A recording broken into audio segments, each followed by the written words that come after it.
মমতা বন্দ্যোপাধ্যায় বলেছিলেন যে আরজি নাকি পৃথিবীর সবচেয়ে ভালো পুলিশের টিম তৈরি করা হয়েছে, সারা পৃথিবীতে নাকি এরকম কোন পুলিশের টিম নেই। আর আজকে সুপ্রিম কোর্ট বলে দিয়েছে যে ঘটনার এফআইআর করা হয়েছে অনেক দেরিতে।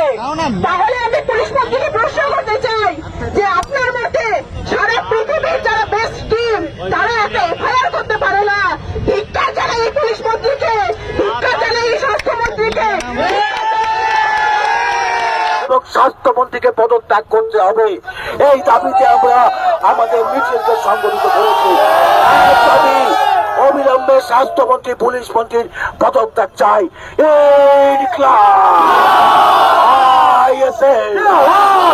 আমাদের পক্ষ থেকে দু এক কথা বলবেন মহিলা নেত্রী ছবি শাহ।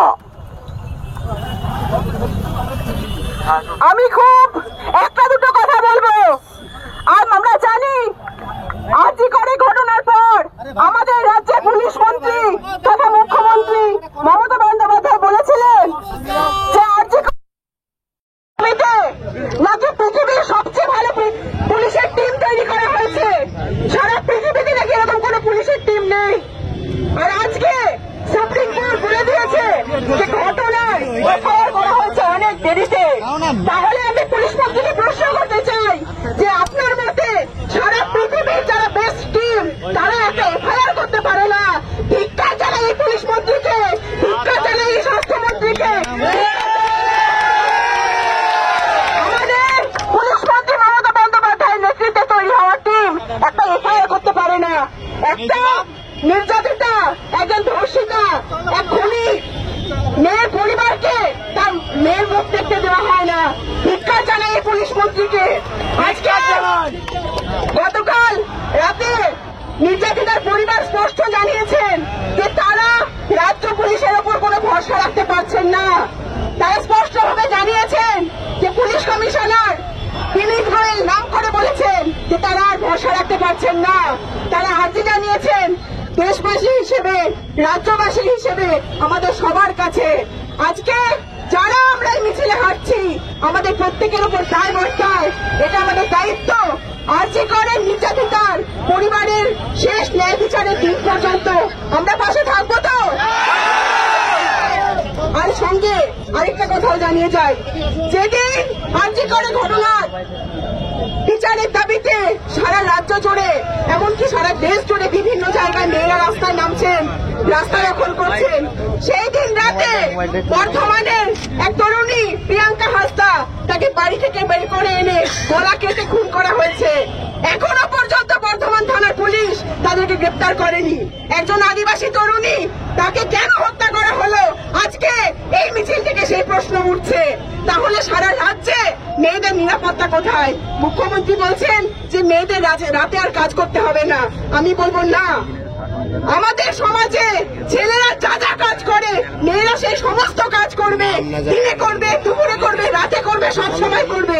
আপনি পুলিশকে ঠিক করুন, আপনাকে বলতে হবে না মেয়েরা কখন কাজ করবে আর কখন করবে না।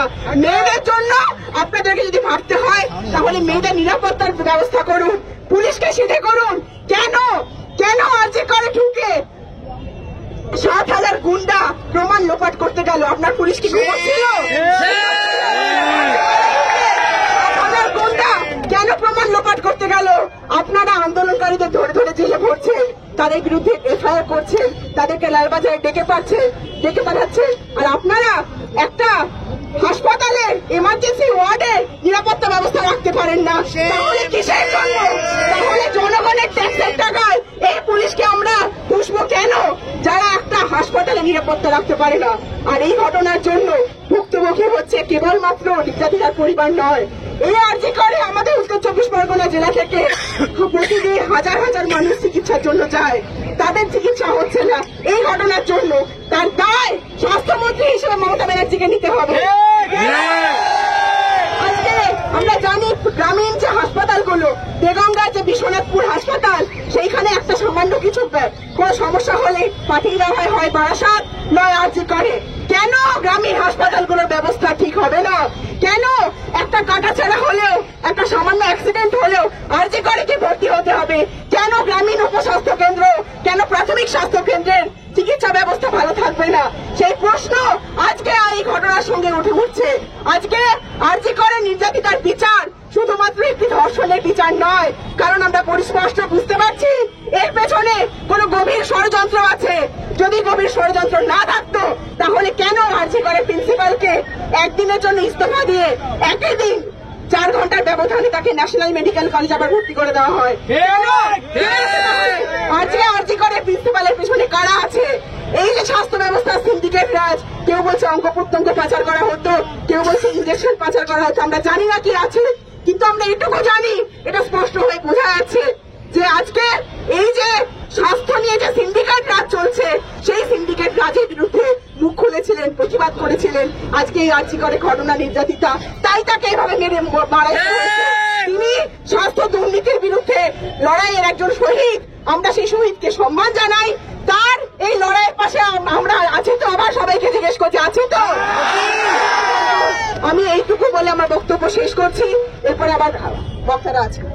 আর কোনো বক্তব্য রাখবে না, শুধু আমাদের রাজ্য সম্পাদক বিশ্বজিৎ মাইতিকে দু এক কথা বলতে অনুরোধ করছি। প্রথমেই সহযোদ্ধাদের অভিনন্দন, ফ্লাশটা একটু উঁচু করে ধরবেন। কোথায় যাচ্ছেন? সবার কাছে অনুরোধ, ফ্লাশটা একটু উঁচু করে ধরবেন। মাননীয় মুখ্যমন্ত্রী, আপনি ব্যর্থ মুখ্যমন্ত্রী। আপনি স্বাস্থ্য ব্যবস্থাটাকে ধ্বংস করে দিলেন, আর আপনার পুলিশ প্রশাসনকে আপনার বাড়িতে যেদিন খিচুড়ি বিলি করেছিলেন সেদিনকেই আপনার পুলিশটা রসাতলে গেছে। আমরা আইএসএফ দাবি করি স্বাস্থ্যমন্ত্রী হিসাবে, পুলিশ মন্ত্রী হিসাবে মমতা বন্দ্যোপাধ্যায় আপনার পদত্যাগ চাই। মমতা বন্দ্যোপাধ্যায় হসপিটালে আপনি সিন্ডিকেট তৈরি করেছেন। মমতা বন্দ্যোপাধ্যায় আপনি পুলিশদের মতো সিন্ডিকেট তৈরি করেছেন। মমতা বন্দ্যোপাধ্যায় আপনি হসপিটালে আপনার নেতৃত্বেই আমরা মনে করি আমার বোনকে প্রাণ দিতে হয়েছে, তাকে ধর্ষিতা হতে হয়েছে। মমতা বন্দ্যোপাধ্যায় শুনে রাখুন, আমার বোন অভয়ার মাকে 10 লাখ টাকা দিয়ে মুখ বন্ধ করা যাবে না। আজকে সারা বাংলা আপনার পদত্যাগ দাবি করছে স্বাস্থ্যমন্ত্রী হিসাবে। আজকে আইএসএফ ও আপনার পুলিশ মন্ত্রী হিসাবে পদত্যাগ দাবি করছে। আজকের এই মিছিল সারা বাংলার মায়েরা রাত জেগেছে, আইএসএফ আজকে রাস্তায় নেমেছে। শুনে রাখুন, পাড়ায় পাড়ায় আমরা আর অভয় হতে দেব না। আজকে তৃণমূল কংগ্রেসের শিক্ষা সেলের রাজ্য সভাপতি আমাদের সুব্রত গুহ আমাদের মিছিলে পা মিলিয়েছে। মমতা বন্দ্যোপাধ্যায় শুনে রাখুন, আপনার শেষের শুরু। আপনি একটা নির্লজ্জ মহিলা হিসেবে আপনারা এই পশ্চিমবাংলার মানুষ 2011 সালে গর্ববোধ করেছিল, আপনি আজকে বাংলাটাকে কলঙ্কময় করে তুললেন। আমরা আইএসএফ এর পক্ষ থেকে তাই এই রাজপথের লড়াই আমাদের জারি থাকবে। যারা আজকে অংশগ্রহণ করলেন, পাড়ায় পাড়ায় তৃণমূলের সিন্ডিকেটের বিরুদ্ধে বুথে বুথে মিছিল হবে, তৃণমূলের বুক কাঁপিয়ে মিছিল হবে, তৃণমূলের দালালদের বুক কাঁপিয়ে বুথে বুথে মিছিল হবে। আজকে আমরা শপথ নিচ্ছি, আপনারা বাড়ি বাড়ি যান, বাড়ি বাড়ি গিয়ে শপথ নিন। আবার বুথে মোমবাতি মিছিল করতে হবে, সিন্ডিকেটের বিরুদ্ধে লড়াই জারি রাখতে হবে, এই লুটের পঞ্চায়েত পৌরসভার বিরুদ্ধে লড়াই জারি রাখতে হবে। এই কথা বলে সকলকে সংগ্রামী অভিনন্দন জানিয়ে আগামী শুক্রবার 23 তারিখ কলকাতার রাজপথে আমরা আরজি করের অভিমুখে যাব। আপনারা যাবেন তো? একটাই শিয়ালদায় দেখা হবে তো? এই মমতা বন্দ্যোপাধ্যায় এই কলঙ্কময় অধ্যায় পশ্চিমবঙ্গে শুরু করার জন্য আমরা সেদিনকে গিয়েছিলাম, আমি, জুবি, সায়ন, শামসুর আলী মল্লিক, আমরা সেদিনকে আমার নির্যাতিত অভয়ের বাড়িতে গিয়েছিলাম। ওর বাবা আমাদেরকে হাতটা ধরে বলেছিল, নওশাদকে বলে দিও এই সরকারের ভিতটাকে নড়াতে হবে। শুক্রবারে শিয়ালদায় দেখা হবে তো? একটা লড়াই জারি থাকবে, ইনকলাব জিন্দাবাদ, ইন্ডিয়ান সেকুলার ফ্রন্ট জিন্দাবাদ। আপনারা একটু আস্তে আস্তে যারা যাবেন এখন যাবেন, কিন্তু সায়ন দাস সংক্ষিপ্ত কয়েকটি কথা বলে আমাদের এই সংক্ষিপ্ত সভা শেষ হবে। বলবো না খুব বেশি কিছু। অনেকে প্রশ্ন করছেন যে আমাদের দাবি কি, কয় দফা আছে। কিছুদিন আগে কয়েকজন দেখছিলাম বলছেন খুব স্পষ্ট কথায়, দফা 1, দাবি 1 স্বাস্থ্যমন্ত্রীর, দফা 1, দাবি 1 পুলিশ মন্ত্রীর। এটা শুনছিলাম, তবে এটা ঘটনা যে শুধু সেইটুকু দিয়েই হবে না। পূর্ববর্তী বক্তারা সমস্ত কথা বলে দিয়েছেন।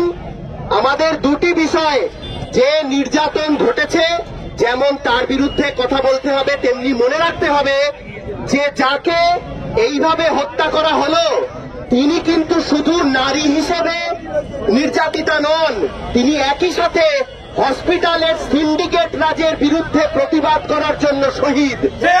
এই দুটো জিনিসই আমাদেরকে খেয়াল রাখতে হবে, না হলে আমরা ঠিক জায়গায় আঘাত করতে পারবো না। আমাদের নারী হিসেবে যেমন নারী শ্রমজীবী মানুষের অধিকারের লড়াই তার পক্ষে দাঁড়াতে হবে, তেমনি সংস্থাতে সুনিশ্চিত হয় তার পক্ষেও দাঁড়াতে হবে। ভেতরের সিন্ডিকেট রাজের হসপিটাল নিয়ে যে ব্যবসা, সেই জিনিস তিনি জেনে গেছিলেন, প্রতিবাদ করেছিলেন, তাই তিনি আজকে শহীদ। আইএসএফ জনস্বাস্থ্যের জন্য লড়বে, আইএসএফ সুস্থ সমাজের জন্য লড়বে।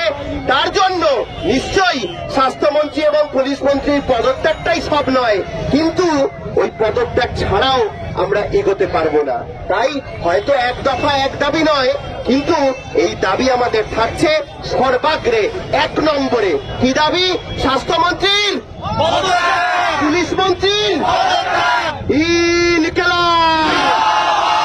আইএসএফ। আসছে শুক্রবার কলকাতার রাজপথে সকলকে দেখতে পাবো তো, পাবো দেখতে। ধন্যবাদ। শুক্রবার সকাল বিকেল 4টের মধ্যে শিয়ালদা স্টেশনে জমায়েত ঘোষণা করলাম। আর আজকের থেকে ফিরে গিয়ে আমরা প্রত্যেকটা পঞ্চায়েতের অঞ্চলে ব্লকে এই কার্যক্রম করবো।